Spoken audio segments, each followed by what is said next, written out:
we are very fortunate today to be interviewing Mark Schneider. Mark Schneider has been the CEO of Nestlé since January 2017. As you all know, Nestlé is the world's largest food and beverage company with, in 2020, about 270,000 employees and over 80 billion Swiss francs of revenues, powered, of course, by an incredible portfolio of iconic brands, including Kit Kat chocolate bars, Purina pet food, and of course Perrier waters, and many more.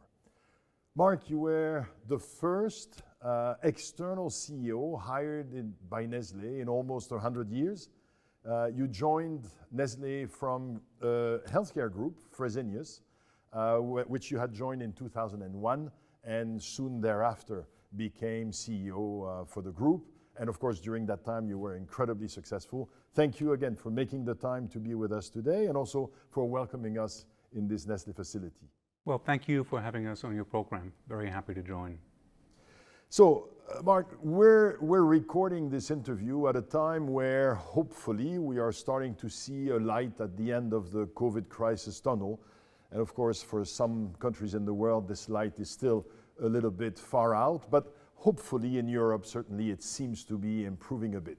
So two quick questions related to COVID. First, looking back over the last 18 months, what would you say Nestlé has done really well and maybe slightly less well? That's question one. Question two, looking forward, do you anticipate that this crisis will kind of end and we will return to some form of normalcy, or do you anticipate another scenario where we will have wave after wave after wave of variants, and this crisis will be with us, maybe at lower intensity, but for years to come?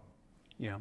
Look, happy to comment. Of course, this crisis has consumed a whole lot of time and effort from all of us as private people, but of course also here with the company. I think in all modesty, Nestlé truly in this time rose to the challenge. Very early on, we articulated three key priorities. One was the health and safety of our people. That was directly linked to the second one, which is business continuity, like keeping the shelves stocked with critical food and beverage products at the time of this crisis. And the third one, since we knew full well that a food company like us was going to be less impacted than some other industries, from that position of privilege comes responsibility, and we wanted to be a good neighbor and always, wherever possible, give a helping hand to the communities around us. So in all three of these dimensions, I think the company has really delivered.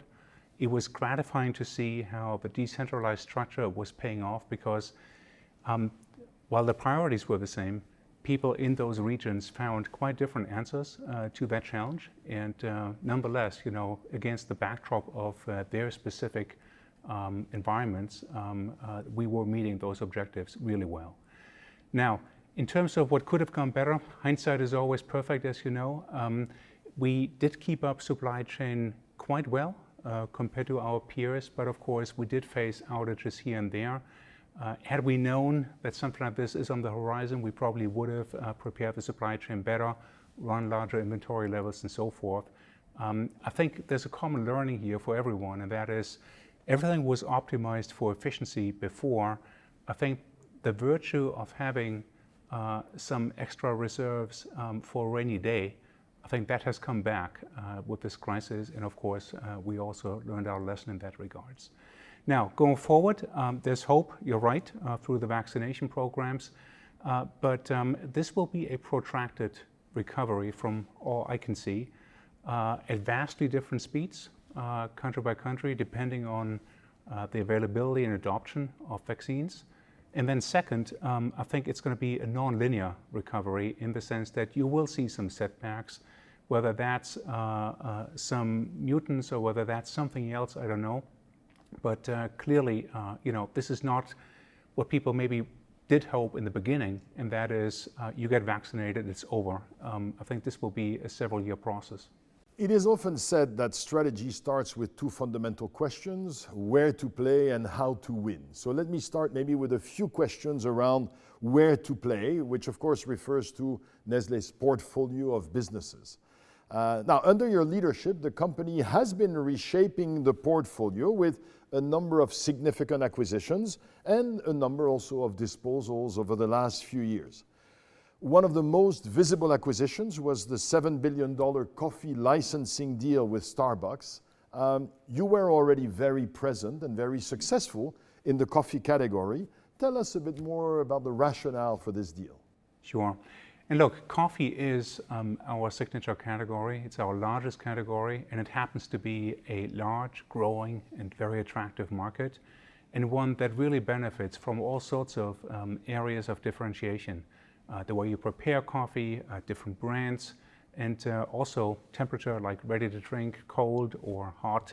So there's plenty of ways here, and I think that also points to a wonderful future of ongoing product innovations, pipeline, and also differentiation from our competitors. We had a bit of a weakness in the North American market. We were very strong traditionally in Europe, our home market, Asia, and Latin America.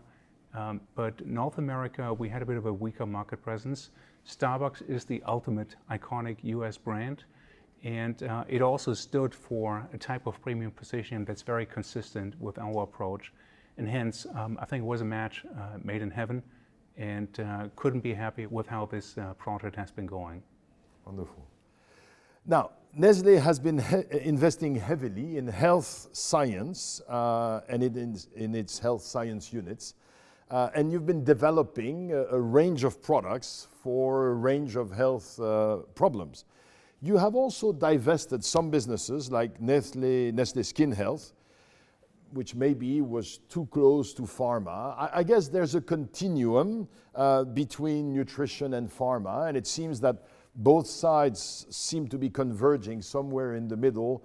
Where do you draw the line? How do you decide what's a good business for Nestlé and what maybe is too close to pharma?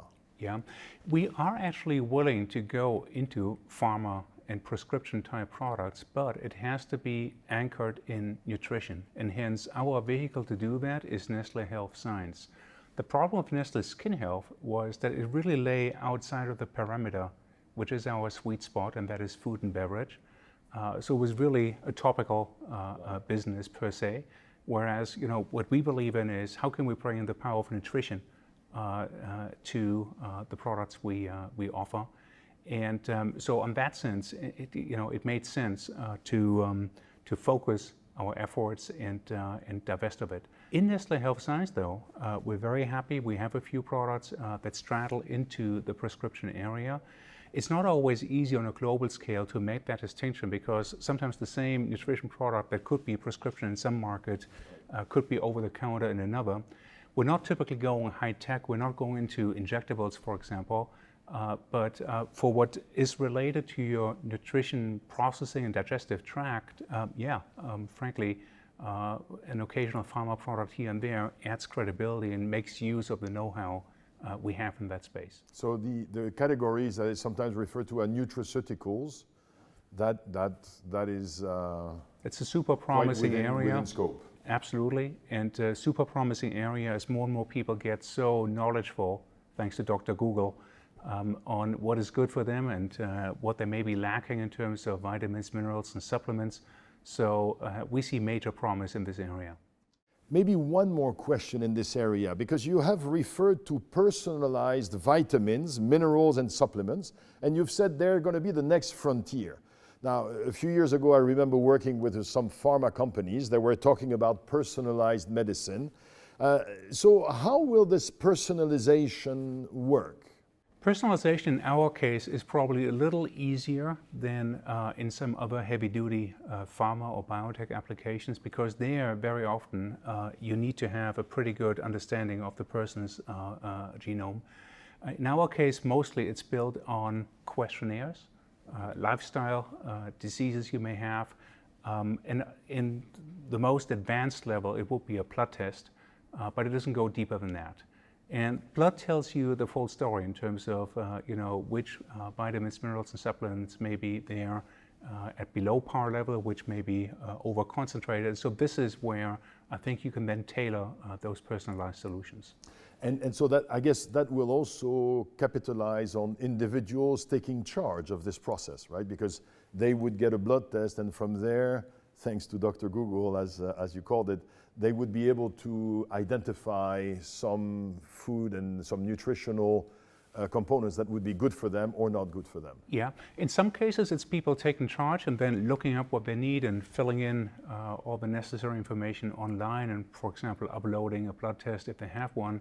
In other cases, we also go through the healthcare providers and basically have the healthcare provider guide the person through the situation and also the remedies.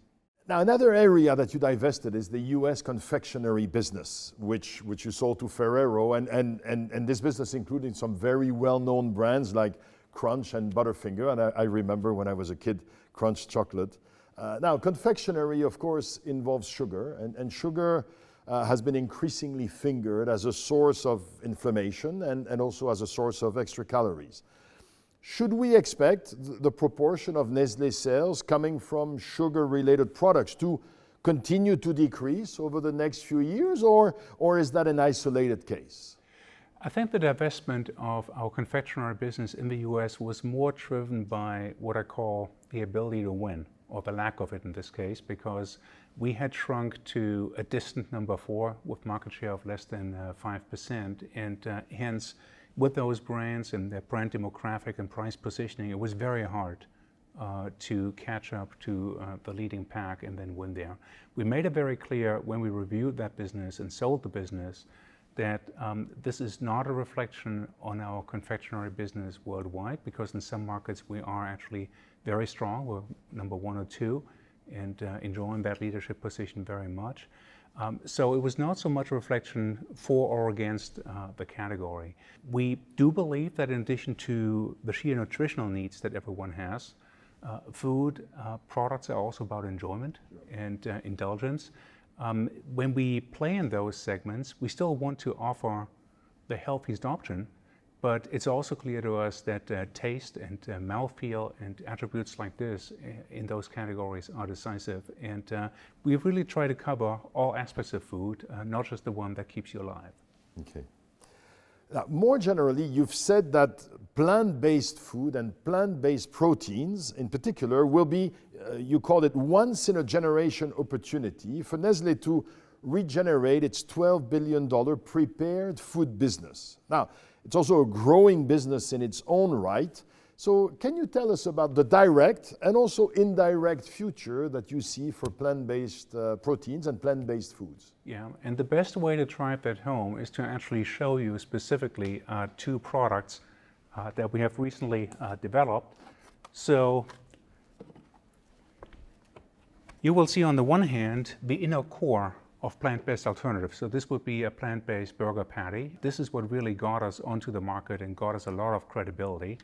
But then here is a good example of how you have a product that's not directly related to plant-based or not. It's a pizza, but then the toppings are not meat toppings, they're actually plant-based toppings. And when you take that inner core, in and for itself, it would not be enough to revitalize the entire food category of ours, which is 11 billion. But when you take these derivatives, when you take other products that use plant-based ingredients and hence get premiumized and made more attractive to a younger, better educated and more discerning clientele, then I think you have a chance to premiumize a sector that used to suffer from a larger degree of price pressure than our other categories and also lower growth. And to give you numbers here, this is right now about 200 million Swiss francs in size, growing strongly, double digit. When you include all of those aspects, we're already north of 700 million Swiss francs, also growing double digit. And then you see that over time, this will have a meaningful impact because it keeps growing. There's no end in sight on that entire 11 billion food category. So some direct impact, a nice growing business and plant-based proteins, but then these plant-based proteins can be integrated into a broader product range. Absolutely, absolutely, that's the goal. Okay. Now, shifting to sustainability. Nestlé, of course, is a company that has a very large footprint on the world, particularly because, of course, you're related to agricultural practices, which, of course, raises a number of challenging questions regarding water usage, deforestation, CO2 emissions, or the use of pesticides, just to name a few. Now, all of these are delicate topics. Is there a general Nestlé philosophy on these topics, and how high are these sustainability questions on the agenda of your executive committee and on yours in particular? Yeah. So let me start with the second part. They're very high on our agenda, both for the executive committee and for me personally. We are going through a significant change when it comes to how our consumers think about sustainability topics. From our consumer research, we know that the younger, the better educated, the more affluent consumers are, the more important those topics become. We're also living in a digital age where all of your sustainability practices sooner or later are fully transparent and known to the consumer. And hence, it's a very clear case to me, if we miss the boat on these trends, we will pay the price down the road in the form of losing consumers and losing market share. So this is in addition to what we ourselves feel was right and wrong, and I'll get to that in a second. It's also about just staying relevant to a consumer that has now different needs from maybe 20 or 40 years ago, and being prepared for that. So in a sense, it's like R&D, it's an investment in future-proofing the company. Now, in our case, I think it's an easy rollout inside the company, because when I look at the Nestlé DNA, for 150 years, we've been dealing with fragile agricultural communities around the world, whether it's in coffee growing or dairy farming or what have you. And we see how dependent these communities are on climate and receiving a proper market price for their crops. And so I think that has taught us early on a strong environmental level of awareness and concern. And so based on that, it was not so difficult inside the company to galvanize the energy and the forces to actually get that work done. So it is the right thing to do, but then in addition to that, it's also something that I think positions us well for the future. I've also read you commenting on this, and you commented at the time not only on consumer evolving preferences, you also said that you felt that the regulatory context is going to change in a way that anyway will require companies to internalize the cost of their actions. Absolutely. So it's the consumer and the regulator that essentially make the business case for this. On the regulatory side, look, this is the first time that you have something on a high level that approaches regulatory convergence between the major North American economies, Europe and Asia.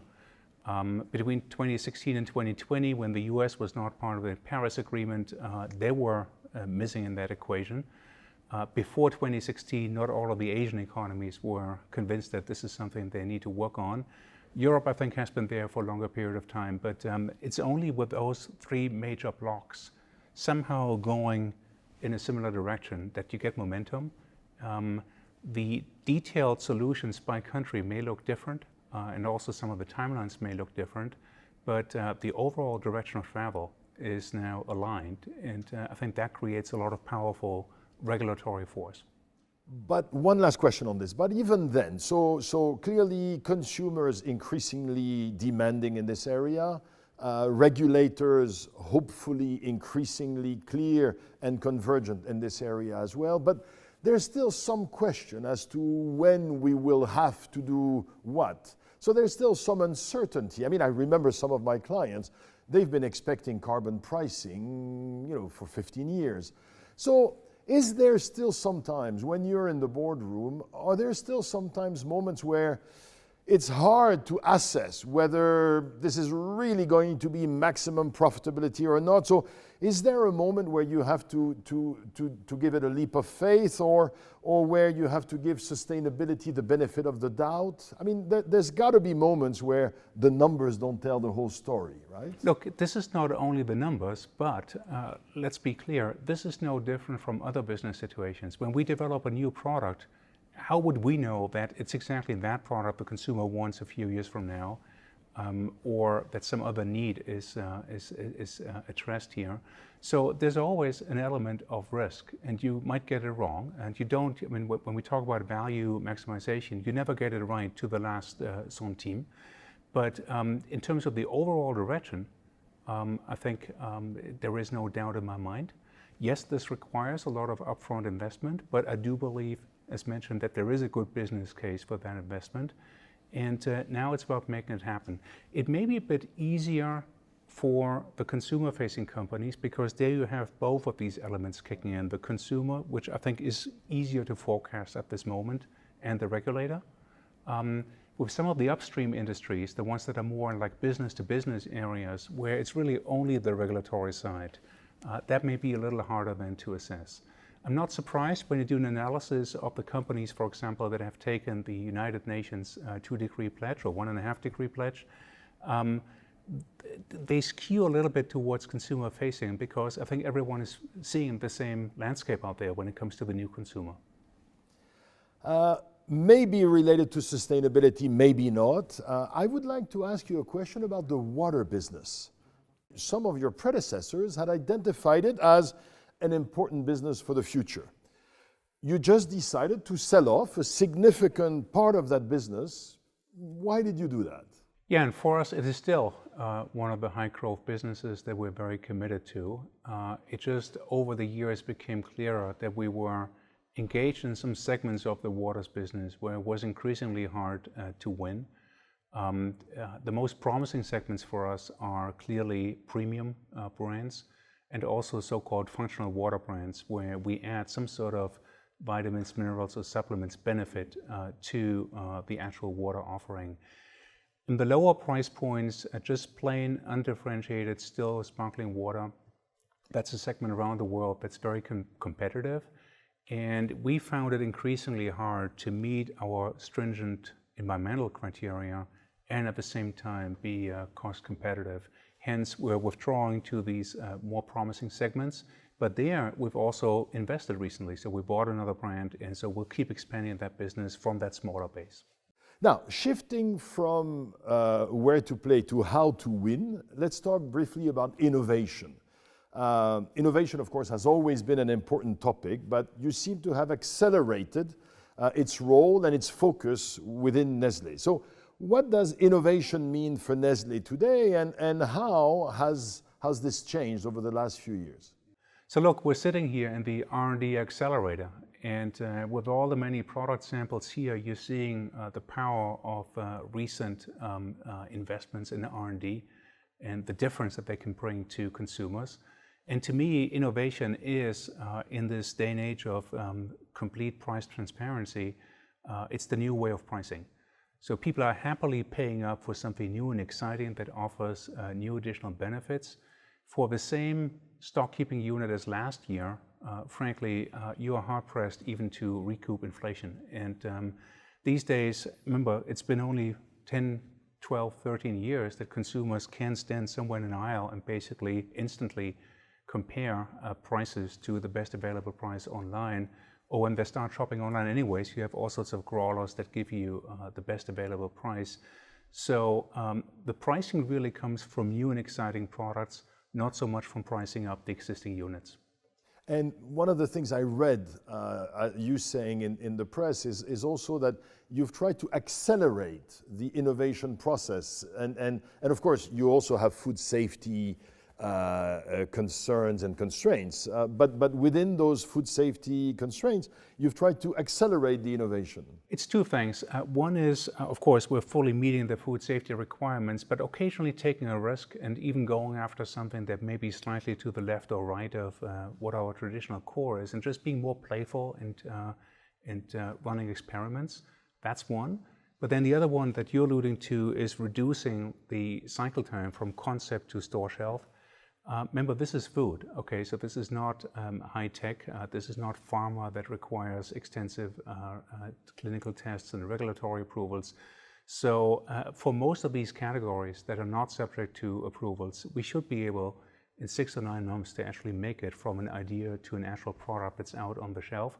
And in the past, that sometimes used to be 2 or 3 years. And you know, that sort of time frame people can build an entire new car. So it was clearly no longer competitive when we compared that to the best-in-class startup competitors, and we had to improve on this, and we did.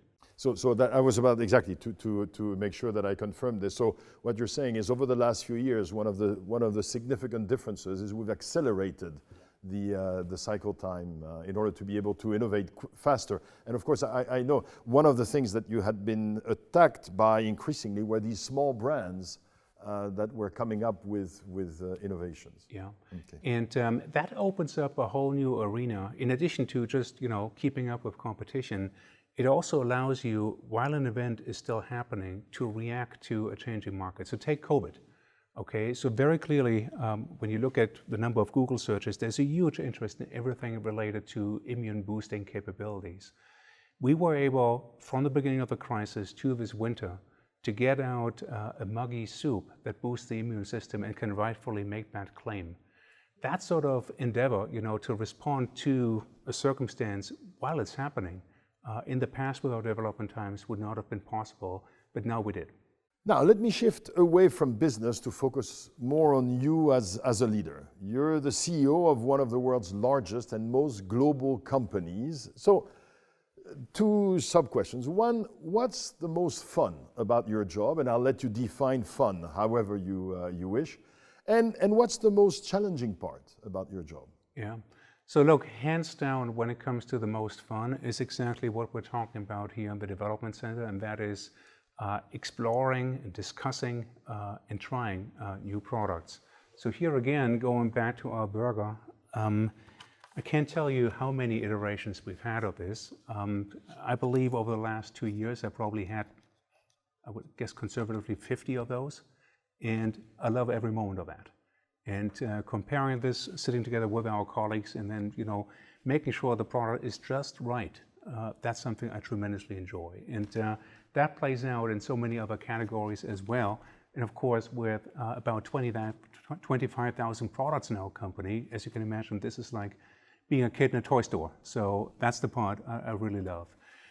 The part that is the hardest when you lead a company, no matter here or elsewhere, is when you're mulling over decisions where you know that there is no absolute right or wrong, and no better or worse, but rather a difficult trade-off, where a bit more of one means a bit less of the other, and finding and agonizing over getting the balance right.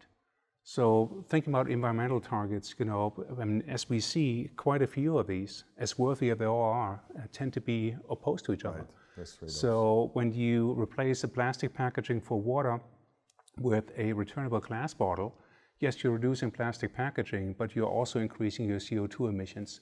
And so then making those difficult judgment calls where you know that there's no absolute right or wrong, and where it's all about a viable compromise that works, those are the agonizing moments. Those are the moments where you also take the problem home with you, and where it kind of nags at you over time. Now, staying on the challenging aspect of the job, in 2017 and 2018, you and the company faced a so-called activist shareholder. And since then, many commentators have complimented you for the way you and the company handled it. More recently, over the last few weeks, one of your competitors also faced an activist shareholder. And of course, for them, the consequences were significantly less positive, and pretty much nobody has complimented them on the way they handled it. So tell us, what's the best way to handle activists, or activist shareholders in particular? What are some of the do's and some of the don'ts? Yeah, look, happy to comment, but let me also say in all modesty, not all activist shareholders are the same, and also not all company situations are the same. So there is no magic recipe here. It certainly helped that our business developed quite well, and so that of course diffuses a whole lot of potential tension. But overall, it's important to note that, activist or no, if someone invests their money in our company, in a serious amount of money, they deserve a dialogue, which is a principle that we have always upheld in our investor relations. And that means if these people want to engage, you have to engage too. And you have to do it in a constructive way. And if there's a difference of opinion, it's important not to get provoked, stay with the facts. Also dare sometimes to agree to disagree, but do it constructively. And basically make yourself accessible, make yourself also open, because no one knows it all, to advice that may be spot on, but remain firm on the principles that are important to us. And I think with that, and then of course the good development of the company and the share price over time, I think this is the best way to not only keep activist shareholders happy, but all shareholders happy. So I heard humility, that maybe we don't see everything. I heard courage to be challenged.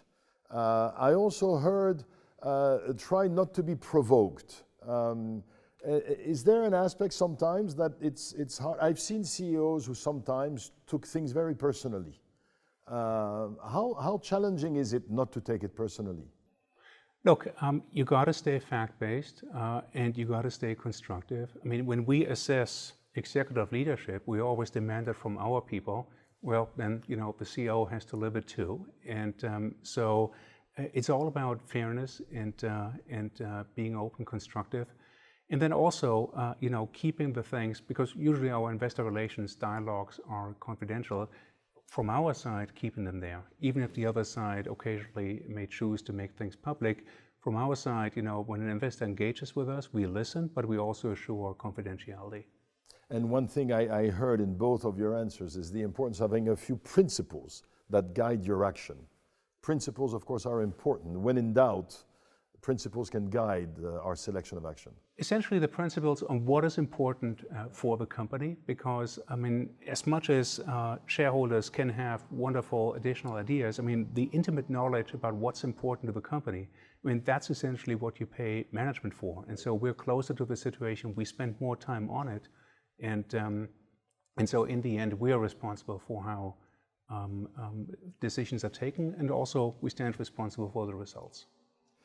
Last question, Mark, and one that is dear to my heart as a professor of leadership. 1991, 30 years ago, you were completing your PhD in economics at St. Gallen, at the University of St. Gallen. Assume that we met then, and we were good buddies then, and then somehow, for any sort of reason, we lose touch, and we reconnect 30 years later, just about now.